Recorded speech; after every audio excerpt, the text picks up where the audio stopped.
Hoy os mostraré el proyecto del Roca Gallery, Roca Barcelona Gallery. Este es el OAB de 2006 y este fue quizás el primer proyecto que llevé de cabo a rabo desde el principio de todo hasta el final. Estuvo siempre a mi lado Lucía, acompañándome a la obra, ayudándome a resolver temas técnicos con su experiencia que tenía ya en la obra.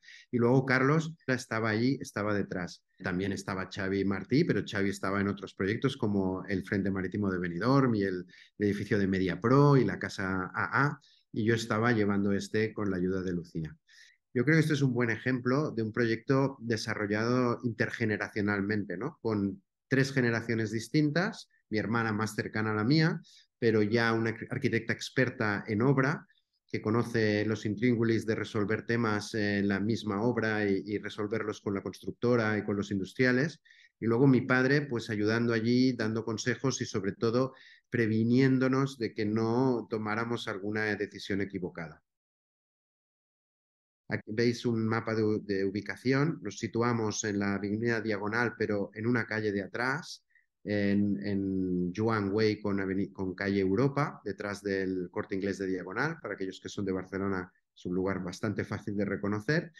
Y nos encontramos un edificio de los años 70 de oficinas y básicamente nos pedían que remodeláramos, hiciéramos una rehabilitación integral del edificio y que tenían que hacer ellos allí un showroom.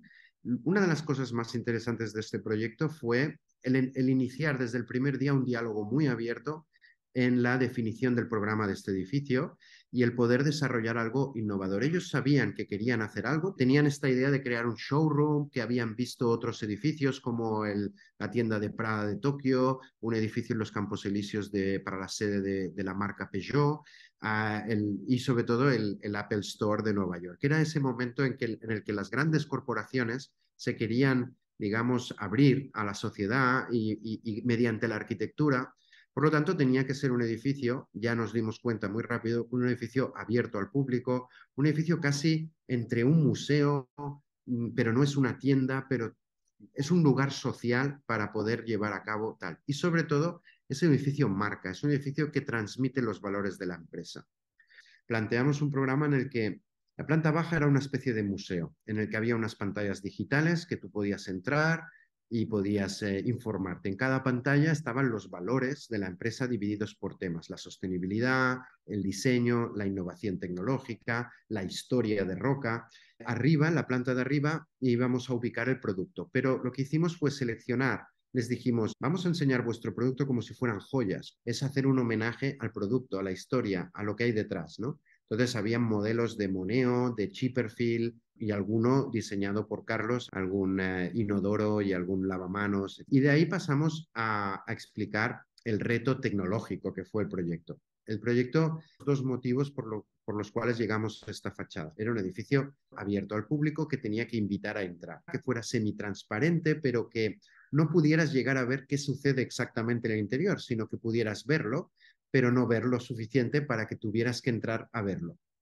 Y el segundo motivo es que Roca es una empresa que ha trabajado con porcelana y con cerámica. Y la cerámica y la porcelana son materiales es un material que ha sido utilizado por la humanidad durante miles de años.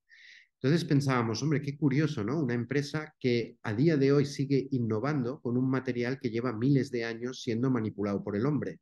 ¿Por qué no intentamos en todo aquello que hagamos en este edificio hacerlo de la misma manera que lo hace Roca? Es decir, si vamos a utilizar el vidrio, utilicemos de aquella manera en la que podamos hacer algo nuevo.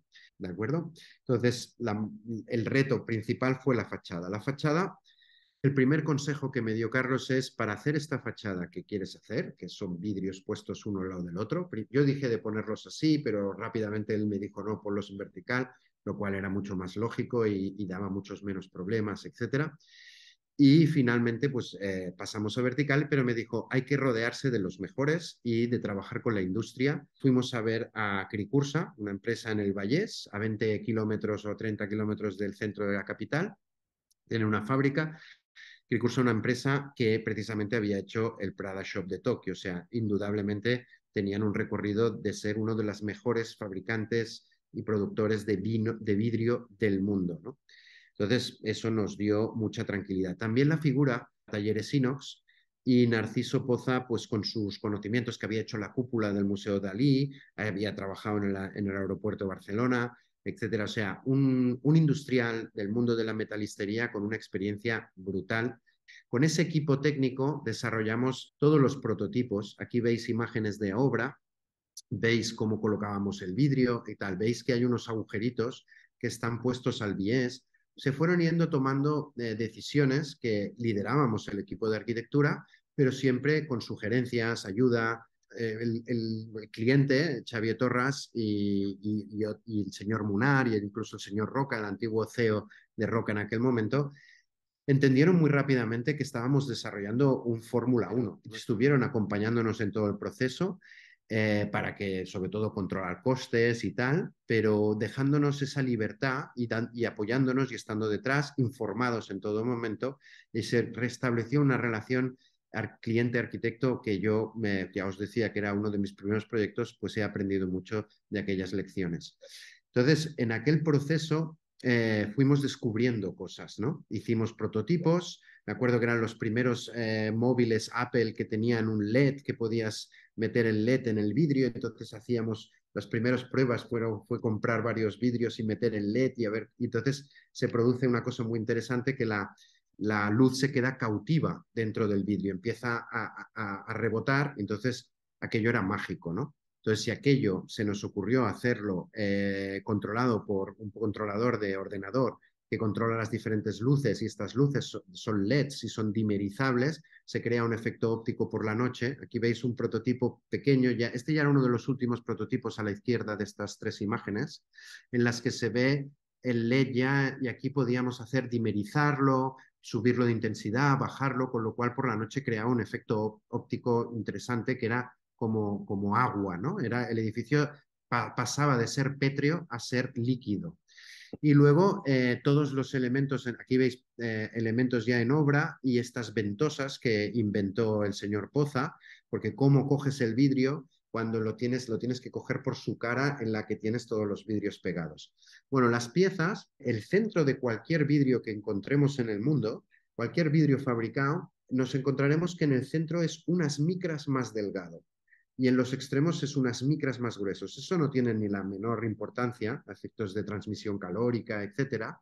Pero claro, cuando tú empiezas a poner un vidrio al lado del otro, esas micras se convierten en milímetros. Esto lo explicaría mejor Cricursa, que nos explicaron cómo iban a fabricarlo. Sacaban esas piezas de tres vidrios y esas piezas de tres vidrios con butirán se unían a otras piezas de tres vidrios y creábamos hasta 8 piezas, creo que era hasta 50 centímetros. Entonces esas piezas se transportaban a la obra. Entonces con esta ventosa que os he enseñado se colocaban en obra.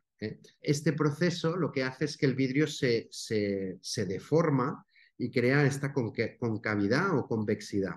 Entonces se produce un efecto óptico que es la difracción de la luz. Fuimos descubriendo que se producía la refracción, la difracción y la reflexión de la luz. Veías imágenes en espejo, aquí veis un árbol en el que se está viendo desde dentro. Es muy difícil con imágenes explicar lo que sucede, la percepción. Hay que ir a ver el edificio, colocarse detrás de esta fachada y ver cómo un taxi desaparece y aparece en otro sitio, cómo hay una calle que te piensas que está en ese lugar y está en el ángulo opuesto. O sea, estás viendo la realidad y ves la realidad inversa reflejada. Es el resultado de investigar y de un poco el research by design, ¿no? Que se dice. Que aquí veis unos detalles constructivos. Aquí, pues eso, la ayuda incalculable de Lucía. Hay otro elemento también que nos preocupaba mucho. El edificio está orientado, sí, noreste por un lado y noroeste por el otro, ¿no? En la fachada más corta es noroeste. Entonces, el edificio, el 90% del tiempo, el sol no incide directamente. Está rodeado de otros edificios más altos y eso era una ventaja porque nos daba mucho miedo hacer un edificio de vidrio y que le diera el sol directo y entonces crear un efecto invernadero y tener que suplir con la temperatura interior del edificio con máquinas de aire. Y entonces hicimos un descubrimiento que es que al poner un vidrio de 10 centímetros de grosor, los rayos infrarrojos no penetran dentro del edificio. O sea, a que le diera el sol directo le da 2 o 3 horas al día. Sí que acaba llegando un poco de calor, pero prácticamente los rayos infrarrojos también se quedan cautivos y no entran dentro del edificio. Con lo cual, bueno, la luz tiene esas cosas maravillosas y cuando trabajas con vidrio empieza a rebotar dentro del vidrio y se queda ahí. Este fue uno de los primeros actos que hicimos en el Roca Gallery, que fue un poco como el pistoletazo de salida del Roca Gallery. O sea, inauguramos y al cabo de unos días era ¿Dónde vas Barcelona? ¿On vas Barcelona? Quo Vadis Barcelona. Y se reunieron aproximadamente 500 personas. Me recuerdo que vino el arquitecto jefe de Barcelona, vino algún candidato a la alcaldía, y los jóvenes arquitectos y los no tan jóvenes, los viejos rockeros, tal, pues ahí debatimos el futuro de la ciudad, etcétera, etcétera, ¿no? Recuerdo hablar aquí en este debate sobre las superillas. Aquí veis la primera exposición que se hizo con un andamio, la historia del baño para demostrar esta triple altura. Bueno, veis materiales, ¿no? El por qué roca es todo negro en el interior. Esto es algo que descubrí haciendo la exposición de Escher, que la exposición de Escher en Madrid fue mi primer proyecto. Esa exposición, debido a que eran grabados, el nivel de luz tenía que ser muy bajo.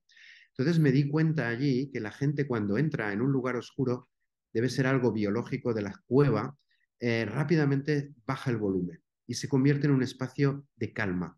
Entonces, esto es algo que debemos tener instintivo de la cueva. Entonces, al hacer este espacio negro, hacíamos dos cosas. Creamos un espacio de calma, de que es agradable estar allí. Y la segunda es que el negro es el opuesto al blanco, que es el material principal de la porcelana de roca.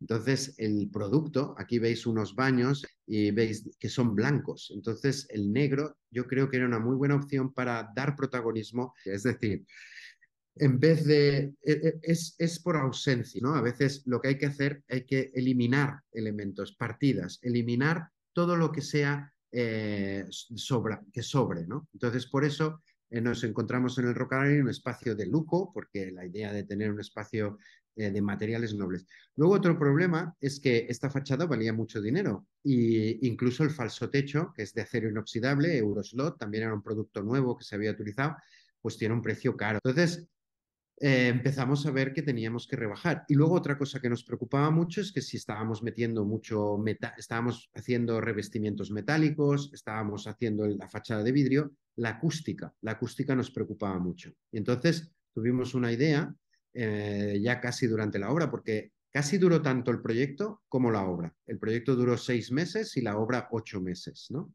Vimos claramente que teníamos que introducir materiales de aislamiento acústico, que no hubiera reverberación, etcétera. Entonces se nos ocurrió un material pues, que es la espuma de poliuretano, y entonces de esa manera compensábamos costes. Entonces está chupado, pones de esto, la iluminamos muy bien, lo hicimos con muchísimo detalle, y ahora ha quedado esa fachada que realmente se nota muchísimo la acústica cuando estás ahí y haces un acto público que mucha gente puedes ver. Elementos más concretos como la escalera, hecha también con un industrial, el metalista Montón, Talleres Valeriano Montón, con el que llevamos años trabajando. Si no estás con un metalista con el que llevas años trabajando, que te entiende, que te escucha, que sabe lo que quieres hacer y tal, es muy difícil poder llevar a cabo un proyecto en 8 meses dentro del presupuesto establecido y que salga todo bien, ¿no? Aquí veis también los huevos. Los huevos son los espacios reales de baño, o sea, los baños que van a ser usados por el público que entra en el edificio. Y también hicimos una cosa curiosa, esto es DM, íbamos a hacerlo de aluminio, pero era muy caro, entonces lo hicimos de DM, pero DM para curvar. El DM para curvar está rayado por la cara que no se ha de ver. La cara que está detrás tiene un rayado para poderlo curvar, pero le dimos la vuelta como a un pulpo y lo utilizamos por la cara mala. También hicimos lo mismo con el interior de las zonas de oficinas, las zonas más privadas, que son para ejecutivos de roca o para hacer eventos más privados, para hacer reuniones, etcétera. Ahí hicimos lo mismo con la madera, le dimos la vuelta a la madera y son maderas de 1 centímetro, pero es tablero marino contrachapado, que al darle la vuelta, pues tienes todo el esto, ¿no? O sea, es siempre darle la vuelta al material y buscarle una idea. Recuerdo que mi inspiración venía por Minority Report, la película protagonizada por Tom Cruise, en la que él entra en una tienda y hay un escáner que le lee la retina, le lee el iris y entonces reconoce y tal, ¿no? Entonces, todo aquello queríamos hacerlo evidentemente con los pies en el suelo y hicimos un edificio que era sensorial. y que la idea era poder entrar, que había sensores de presencia, cuando tú te acercabas a las pantallas, esas pantallas se excitaban, todo era táctil, todo era sensores de movimiento que detectaban tu movimiento, etcétera, ¿no? Y funcionó muy bien. Y sobre todo trabajamos casi como si fuera una producción de cine. Fuimos a ver a una agencia de publicidad, Tiempo BDDO, que nos ayudó. Nosotros les dimos el hardware, les dimos las mesas interactivas, les dimos las pantallas proyectores, las pantallas de LED. Y entonces desarrollamos, yo me sentí durante unos meses como un director de cine, ¿no? Que yo iba a ver a la empresa, a los guionistas, y evaluaba y mirábamos con el cliente y entonces nos hacían propuestas y bueno, ya aparecieron los rituals, que los rituals son una cosa muy interesante, que nace de un estudio antropológico que encargó Roca en Occidente, que es lo que hacen las personas dentro del baño. Entonces, algunas, no todas de las cosas que aparecen, que hacen las personas en el baño, era como un espía y podías ver, era como un espejo, ¿no? Tú estabas al otro lado del espejo.